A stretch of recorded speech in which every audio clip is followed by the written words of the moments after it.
In this video, we're going to look at what the binomial expansion is, how we set it up, and look at some examples of how we might use it in A-level mathematics. So the binomial expansion is all about taking brackets with two items in it, such as a plus b, and raising it to different powers.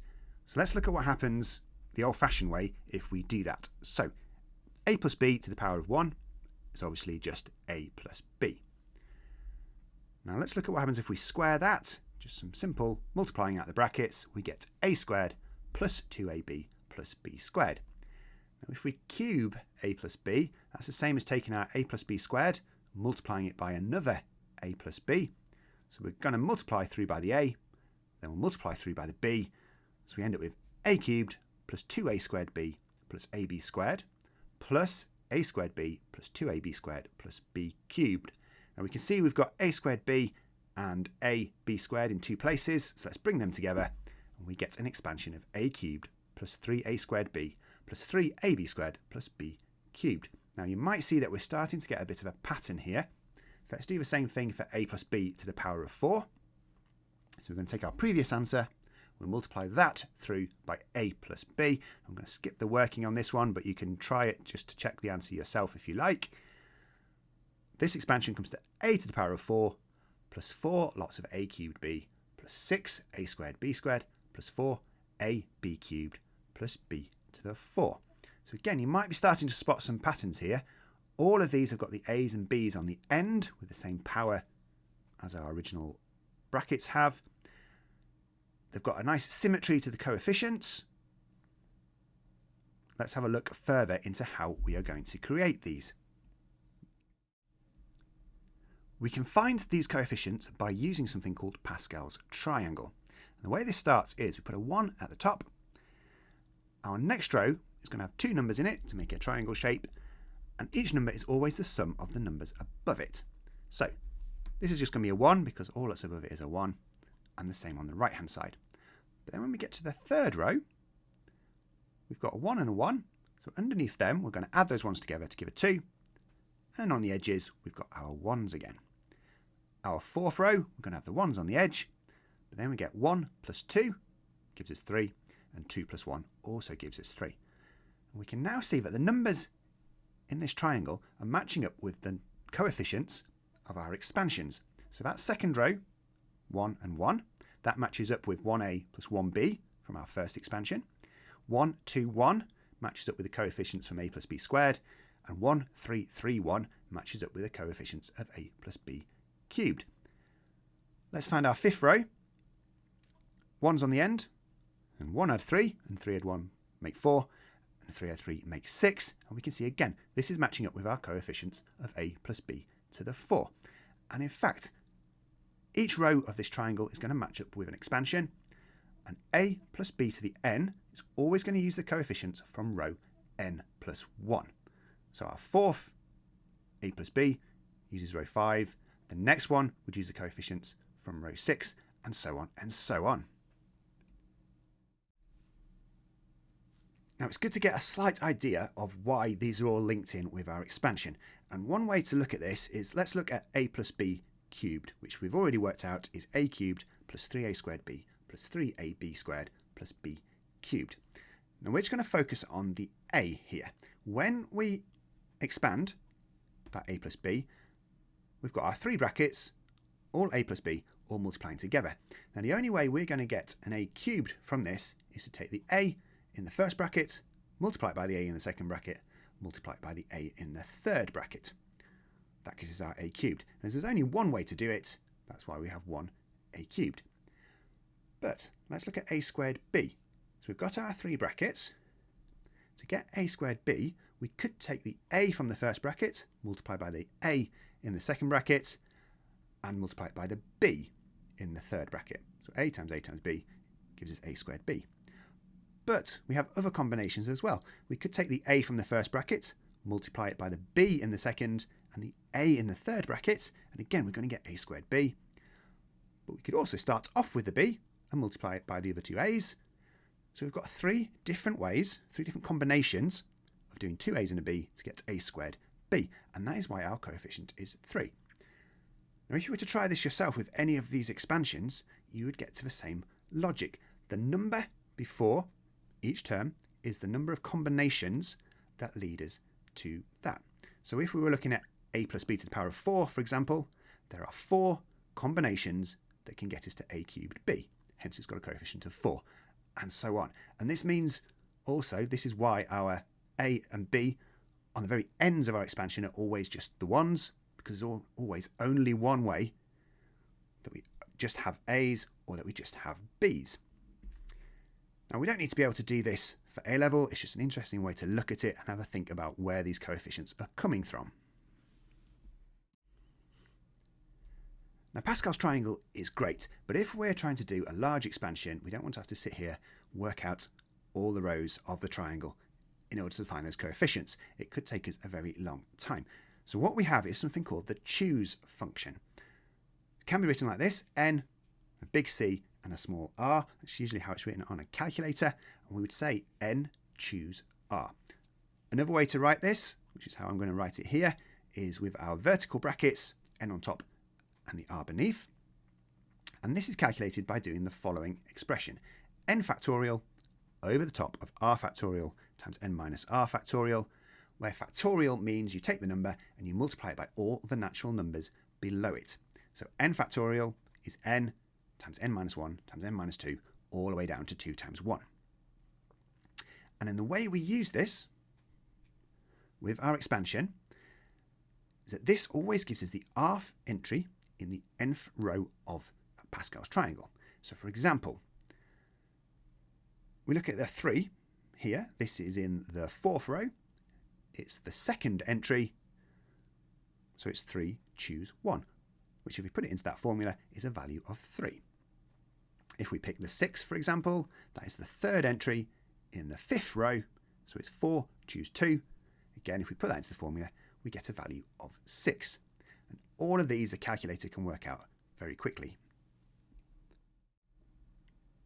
This then leads us into a nice easy formula for our binomial expansion. And that is, if we have a plus b all to the power of n, the expansion is a to the power of n plus n choose 1 times a to the n minus 1 times b plus n choose 2 a to the n minus 2 times b squared, so on and so on, where each term is of the form n choose r times a to the n minus r times b to the r. Now, looking at this formula, we can see we've got a to the n and b to the n at the ends. Now, 1 is the same as n choose 0. N choose 0 is equal to 1. So we don't tend to write it, but that's why that doesn't have a choose function before it. And each of those terms, if we look at the powers of the a and the b, if we add them together, they should always equal n. So the first term is just a to the n. The second term, the n minus 1 from the a and the 1 from the b, they add back up to n, and so on and so on. So that's another way to help us remember. And the powers of the a and the b, if we link them to the bottom number in our choose function, we can see that the number that we take away from n is always the bottom one of the choose function. So for that third term, for example, n choose 2, we end up with a to the n minus 2. And the power of b is the same number. So that ends up with b squared. That 2 is matching up. So another way to try and remember this formula. Let's try our formula with some examples now. So let's try and expand 2 plus 5x all to the power of 4. So for this, our a is equal to 2, our b is equal to 5x, and our n is equal to that power of 4. So the first term, a to the n, that's 2 to the power of 4. The second term, we've got 4 to the power of 1, times by 2 cubed, times by 5x. The next one, 4 choose 2, times 2 squared, times 5x all squared. So at this point, be really careful to make sure you're squaring all of 5x, not just the x. And we can also see here that our powers of 2 are going down by 1 each time, and our powers of 5x are going up by 1 each time. So this should always be the case. Our next term is 4 choose 3 times 2 times the cube of 5x, and then finally 5x to the power of 4. Working back through these, 2 to the power of 4 is 16. Our next term, 4 choose 1 is 4. 2 cubed is 8. For our third term, 4 choose 2 is 6, times by 4, times by 25, x squared. 4 choose 3 is also 4, times by 2, times by 125, x cubed, and then plus 625 times x to the 4. And in simplifying this, we get a final answer of 16 plus 160x plus 600x squared plus 1000x cubed plus 625 times x to the 4. Now in an exam, if you've got time, it's always a good idea to check this by just taking the value of x. I would usually take a very small value of x, 0.1 for example, put it into the original bracket, just on your calculator, see what answer you get, and type it into your answer and see if you get the same value out. If you've got the same value out, then you're almost certainly correct. If they've come out different, just check through your working, because there may be a little error somewhere. Let's try a second example. We're going to expand 3 minus 2x all to the power of 5. Now this has got a negative in there, minus 2x, but the method is still exactly the same. We're just going to let our b equal minus 2x. So our first term is going to be 3 to the power of 5. The second term, 5, our power, choose 1, times 3 to the power of 4 times minus 2x. Then 5 choose 2 times 3 cubed times minus 2x all squared. Then 5 choose 3 times 3 squared times minus 2x all cubed. 5 choose 4 times 3 times minus 2x to the power of 4. And finally, our minus 2x to the power of 5. And again, we can see that the powers of all of our terms, if we add them together, we get 5 in total. Let's simplify this. 3 to the power of 5 is 243. 5 choose 1 is 5, times by 81, times by minus 2x. And we get 10 for 5 choose 2, times 27, times 4x squared, because if we square the minus 2x, we get a positive, plus 10 times 9 times minus 8x cubed, plus 5 for the 5 choose 4, times 3 times 16, x to the 4, minus 32, x to the 5, which if we simplify all this, we end up with a final answer of 243 minus 810x plus 1080x squared minus 720x cubed plus 240x to the 4 minus 32x to the power of 5. Okay, a slightly trickier one now. We're being asked to find the first 4 terms in ascending powers of x in the binomial expansion of 1 plus x times 2 plus 6x to the power of 7. So the first 4 terms in ascending powers of x means we're going to start off with our number at the front, then our multiple of x, then our multiple of x squared, and our multiple of x cubed. So to start with on this, we're going to take that 2 plus 6x to the power of 7, and we're going to expand that. But as we only want the first 4 terms in the answer, we're only going to take the first 4 terms of this one. So our first term is 2 to the power of 7. Then we've got 7 choose 1 times 2 to the 6 times 6x. 7 choose 2 times 2 to the 5, 6x squared. And finally, 7 choose 3, 2 to the power of 4, 6x all cubed. Now the expansion would go on, but we only want the first 4 terms, so we're going to stop there. Working out all these, we end up with 128 plus 2,688x plus 24,192x squared plus 120,960x cubed. Now we want 1 plus x times by our answer. So we're going to take what we've just worked out, we're going to multiply it by 1 plus x. So we end up with 1 lot of our answer from expanding out the 1 plus x plus x lots of the answer we've just worked out. Now looking at this second part here, if we did x times by our final term, we would end up with an x to the power of 4. But we only want the first 4 terms, so we don't need that one, so we can ignore it at this point. And we're just going to expand everything else. So we end up with 128 plus 2,688x plus 24,192x squared plus 120,960x cubed from the first part, but also plus 128x plus 2,688x squared plus 24,192x cubed from the second part. Bringing our like terms together, we get a final answer of 128 plus 2,816x plus 26,880x squared plus 145,152x cubed. 4 terms and ascending powers of x. For our final example, we're going to bring in another couple of new things which you might see in A-level maths. So we're going to find the first three terms in ascending powers of x in a binomial expansion of 1 minus x over 3 all to the power of 8. So again, even though this is a fraction, we're still just going to treat that as we've been doing so far. So our b is going to be minus x over 3. So expanding this, we get 1 to the 8 plus 8 choose 1 times 1 to the 7 minus x over 3 plus 8 choose 2, 1 to the 6 times minus x over 3 all squared. We only need the first three terms for this question, so we're going to stop there, which simplifying gives us 1 minus 8 over 3x plus 28 over 9 x squared.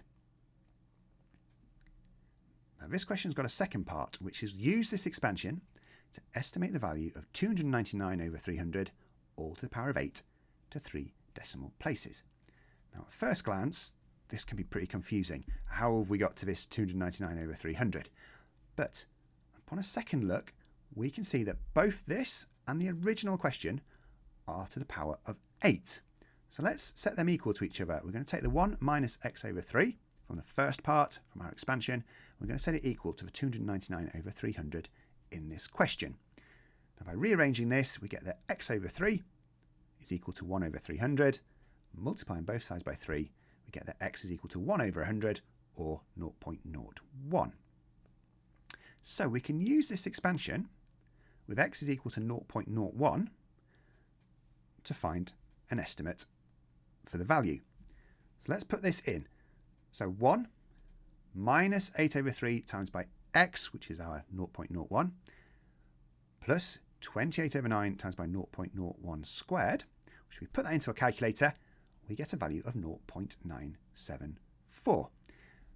Now the reason this has worked so well as an estimate is because we've got those ascending powers of x, and we've got a very small value of x. So if our x is between minus 1 and 1, when we raise it to powers, it's just going to get smaller and smaller. So the higher powers of x, those values are getting more and more insignificant. In fact, with this expansion, once we get to that third power of x, the answer would be so small it won't figure in with our 3 decimal places anymore. It will be affecting things a lot further down. So when we've got a binomial expansion and we've got a small power of x to put in, we can use this to get estimates just by using the first 3, maybe 4 terms. The question will tell you what they want and putting them in. And if you were to check this on your calculator and you were to do 299 over 300 to the power of 8, you'll find that to 3 decimal places it is 0.974. It's a pretty good estimate. If you've enjoyed this video, don't forget to subscribe or check out more of my videos by clicking on the links here.